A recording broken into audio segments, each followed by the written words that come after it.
to travel with her, and you want to travel blind, and you know that she will trust you, for you've touched her perfect body with your mind. I'm very inspired by the female form and figure, and where that really began for me is my work is a reflection of real and imagined histories that from my family's oral traditions and storytelling. The key figure in those stories is my great-grandmother Pearl, and she was an amazing woman who I grew up hearing these stories about, you know, this larger-than-life legendary figure who actually had 6 tattoos in the 1920s.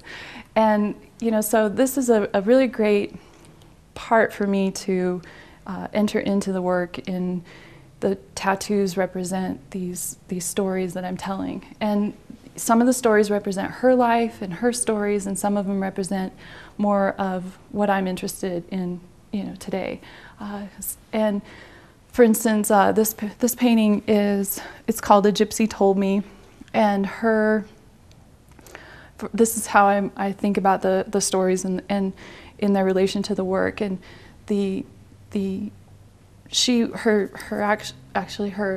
her son was taken from her at like age 2 by her husband Jack, and she spent 14 years looking for him.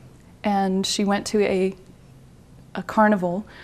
She went into a fortune teller's booth, and she asked the gypsy, you know, where her son was. And this was kind of a common thing for her to do. She was always searching for him. And this one particular woman said, he's up north by a river.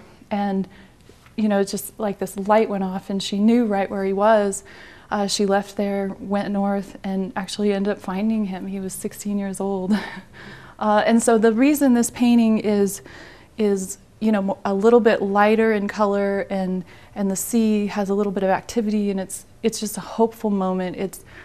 It's about that moment of, you know, whether she's got hope, but she's not quite sure, you know, she can go and find him.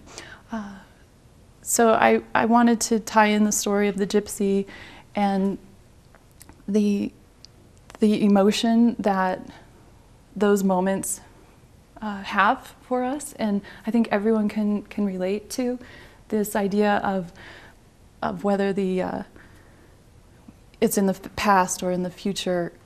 These moments can kind of change the course of your life, and I like to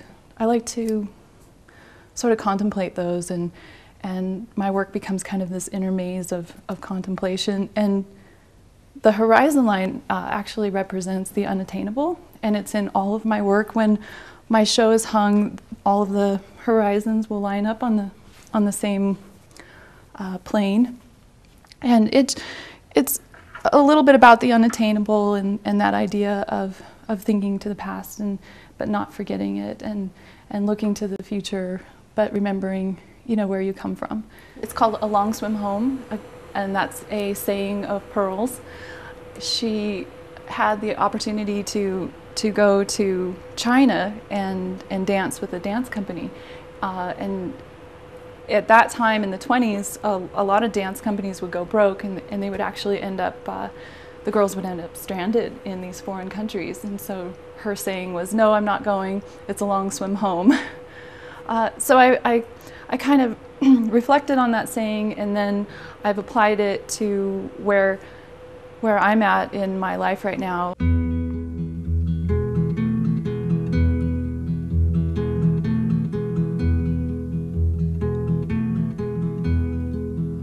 Frames, what I do is I'm really interested in the found object and the sense of history that an object that I can come across will have. So I really look at antique stores, and I try to find a frame that somehow relates to the preciousness that I feel for my work.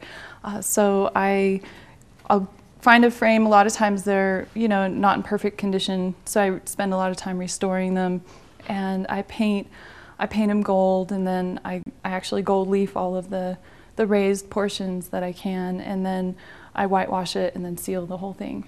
So it takes a little bit of time, but I start here. I start with the frame, and then I work oil on panel So I cut the paneling to fit within the frame and that size.